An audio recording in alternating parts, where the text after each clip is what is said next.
అందరి సంగతి చెప్తా. మేము మాకు ఎవరెవరు పోతుంటారో వాళ్ళ సంగతి చూస్తామని ఒక 2-3 రోజుల ముందే చెప్తుండు. అందుకే భయపడే మేము ఓడిపోయినాం కానీ జాక్కున్నాం ఇళ్ళల్లో. జాక్కుంటే వాళ్ళు చూల్చు చేయలేరు. తెల్లారి వీళ్ళ సంగతి చూద్దామని 7 మంది ఉన్నారు, వాడికి తీసుకొని ట్రాక్టర్ తోటే తిరిగి వాళ్ళు. గెలిచినాక ఏమన్నా చేసిరా నైట్? మేము అందరం జాక్కున్నాం, మేము మౌనంగా ఉండిపోయినాం. మేమే ఆయన అటువంటి వ్యక్తి అని చెప్పేసి అంటే ఫస్ట్ నుంచే తెలుసు మీకు గెలిస్తే ఏదో ఒకటి అయితే. ఇంకో 2-3 రోజుల ముందు నుంచి చెప్తున్నారు, వాళ్ళ సంగతి చెప్తాం. మా అల్లుడిని చంపేస్తామని చెప్పేసి మాకు వార్నింగ్ ఇచ్చిండు వాళ్ళ తమ్ముడు శంకర్. ఆల్రెడీ గెలిచిరని చెప్పేసి మేము సపోర్ట్ సైలెంట్ వెళ్ళిపోతుంటే, అరే నేను చంపేస్తాం రా, రేపు సోమవారం కల్లా నేను చంపేస్తామని చెప్పేసి మాకు వార్నింగ్ ఇచ్చారు. మొత్తం గుండా వాళ్ళు 4 ఉన్నారు సార్.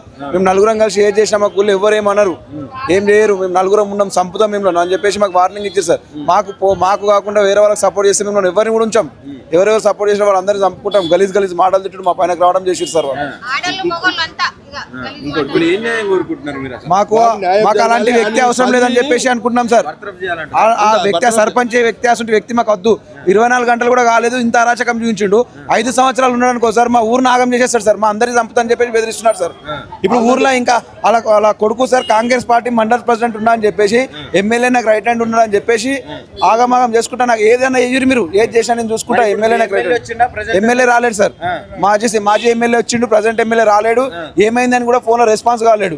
వాళ్ళని తీసుకెళ్లి మంచిగా సేఫ్టీగా ఉంచి పోలీస్ స్టేషన్ లో ఉంచి వాళ్ళు అక్కడ దేవుని దగ్గరికి వెళ్ళి సార్ వాళ్ళు ఇంకా దావత్లు చేసుకుంటా అది చేసుకుంటా నేను ఎంజాయ్ చేసుకుంటా ఉన్నారు సార్.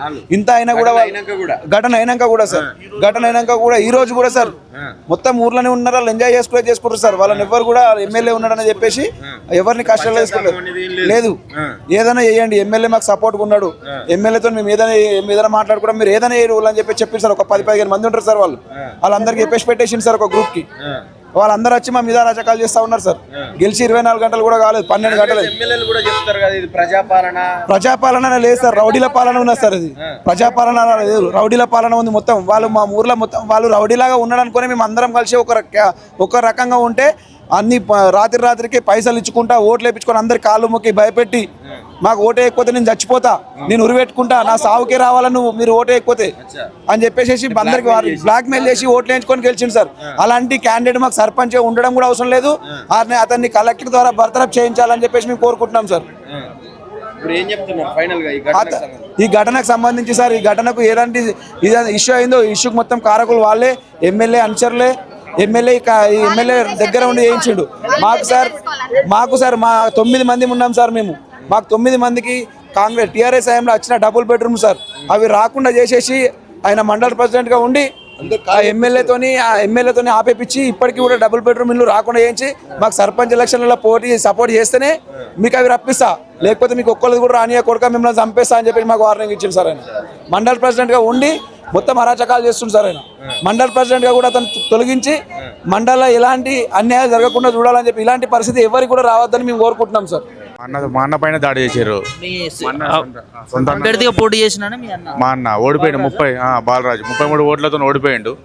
ఓడిపోయినాక ఆల్రెడీ తన నామినేషన్ వేసిన రోజు నుంచే మా పైన కక్ష సాధింపు ఉన్నది వాళ్ళది. అది కాలు మొక్కుంటా నేను మందు తాగుతా అని చెప్పి బెదిరించి గెలిపొందారు. ఆ 33 ఓట్లు కూడా వాళ్ళు కాంగ్రెస్ వాళ్ళు. సరే అనుకోని, సరే ఓటమి సహజమే కదా అనుకో మేము ఊకున్న తర్వాత మా దగ్గరికి పరామర్శిస్తే వచ్చే వరకు వస్తారు కదా, ఆ వచ్చే వాళ్ళ పైన అంత ప్లేస్ ఉండగా కూడా అన్న కడపల్లకి బయటకు వస్తుండు. బయటకు వచ్చే ముందే అన్నను చూసి ఒక్కసారిగా ట్రాక్టర్ ఇటు దింపేసి ఆ 5 ముంగడ పల్సర్ బైక్ ఉంది, ఆ పల్సర్ బైక్ను గుద్దుకొని మరి ఈ 5 మీకు అందులో చిన్న బాలుడు కూడా ఉన్నాడు, ఒక 4 ఏళ్ల బాలుడు. ఆ 4 ఏళ్ల బాలుడు మీదకి వచ్చారు. ప్లస్ 3 పరిస్థితి మాత్రం బాగా సీరియస్గా ఉంది. ఒకరిద్దరు ప్రాణాలకు కూడా ప్రమాదం అని చెప్తున్నారు.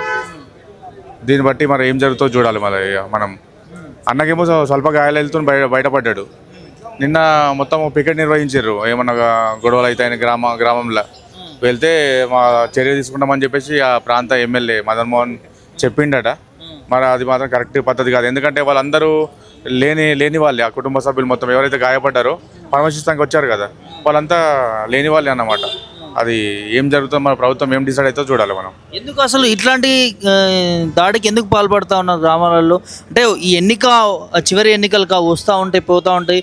గెలుపు ఓటములు కూడా సహజం కదా. గెలుపు ఓటములు సహజమే, కానీ వాళ్ళకి ఏంటంటే ఒక రాక్షస రాజకీయం ఫస్ట్ నుంచి ఇప్పుడు కాదు.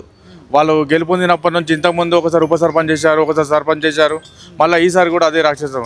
మొత్తం ఒక చిల్లరగాళ్ళని నెమ్మడ పెట్టుకొని రాజకీయం చేయడం, ఇదంతా వాళ్ళకు ఒక సరదా అంతే. మళ్ళీ వాళ్ళని నమ్మడం ఏందో ఈ మన ప్రజలది కూడా తెలుస్తలేదు.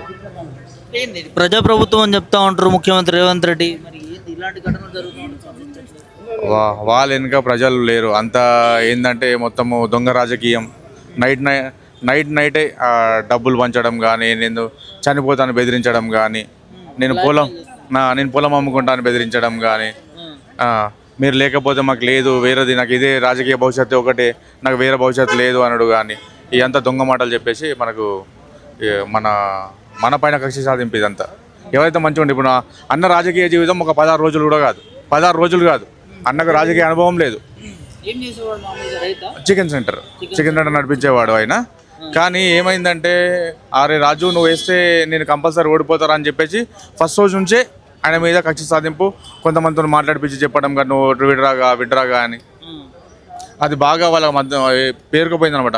మా ఇంటి ముంగట మేము ఓడిపోయినా కానీ కూడా ప్రజల మద్దతు చాలా ఉండటం వల్ల మా దగ్గరికి వస్తారు అందరూ. అది తట్టుకోలేకనే కదా ట్రాక్టర్ దింపింది. ఆల్రెడీ ప్లేస్ ఉంది అన్న, ఇట్లా వచ్చేదానికి ప్లేస్ ఉంది. ఆ ప్లేస్ ఉంది, ఆడ అన్నం చూడంగానే వాళ్ళు పరామర్శిస్తే వచ్చేవారు ఉంటారు కదా, అక్కడ 3-3 వార్డు మెంబర్లు అట్లా వాళ్ళని చూడంగానే వాళ్ళు తట్టుకోలేకపోయారు, ఒక్కటేసారి దింపేశారు ట్రాక్టర్. ఆ పెద్దగా ఏమంటారు, ప్రభుత్వం అధికారంలో ఉందనే అహంకారంతో వాళ్ళు. ఎందుకంటే అతను మదన్ మోహన్ కింద ఒక మండల అధ్యక్షునిగా పనిచేస్తుండు ఆ పిల్లగాడు. ఎవరైతే ఉన్నారో మా ఊరు నుంచి వాళ్ళ కొడుకు మండల అధ్యక్షుడు కుర్మా సాయిబాబా, ఇప్పుడు సర్పంచ్ అయింది పాపయ్య. వీళ్ళంతా ఏంటంటే చిల్లర రాజకీయాలు ఇవన్నీ. ప్రజా స్పందన, ప్రజా అభిప్రాయం ఎటువైపు ఉంటే అటువైపు మొగ్గు చెప్తారు. ఎవరు వాళ్ళకి న్యాయం చేస్తారంటే ఆ లీడర్ దగ్గర పోయి వాళ్ళ కష్టాలు చెప్పుకుంటారు. అంటే అన్న ఊర్లలో ఇప్పుడు లేని వాళ్ళు ఉంటారు కదా, లేని వాళ్ళు ఏం చేస్తారు, ఓటుకు బలైపోతారు. నోటుకు బలైపోతారు.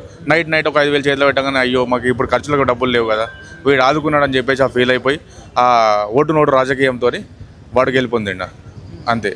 జరిగిన నైటే నేను చనిపోతాను బెదిరించడం వల్ల కానీ, డబ్బులు ఇవ్వడం గల కానీ, ఒక పాయిజన్ బాటిల్ ఎమ్మడి తీసుకుపోయి చెప్పి కాలు మొక్కి, ఒక పెద్ద వ్యవస్థకు చెందిన కుమారుడు చిన్న వాళ్ళ అంటే ఎస్సీ వాళ్ళ కాలు మొక్కుతాడా? మన పద్ధతి ప్రకారం మొక్కాడు. కానీ అతను వాళ్ళ కాళ్ళ మీద పడడం కానీ ఇవంతా ఓట్ల కోసమే. తెల్లారు పడమండి, ఏ రాజకీయం ఎవరితో చూస్తాడు? అంత దొంగ రాజకీయాలు చేసుకుంటా అంత మంచి ప్రజలను బలి తీసుకుంటూ ఉంటారండి. ఏం చెప్తారు ముఖ్యమంత్రికి ఇలాంటి సంఘటనలు జరుగుతూ ఉన్నాయి? వీళ్ళను కఠినంగా శిక్షించాలి. ఎవరైతే బాధ్యులు ఉన్నారో వీళ్ళని కఠినంగా శిక్షించాలి. ఎవరైతే క్షేత్రజ్ఞులు ఉన్నారో వాళ్ళని ఆదుకోవాలని ప్రభుత్వం డిమాండ్ చేస్తుంది.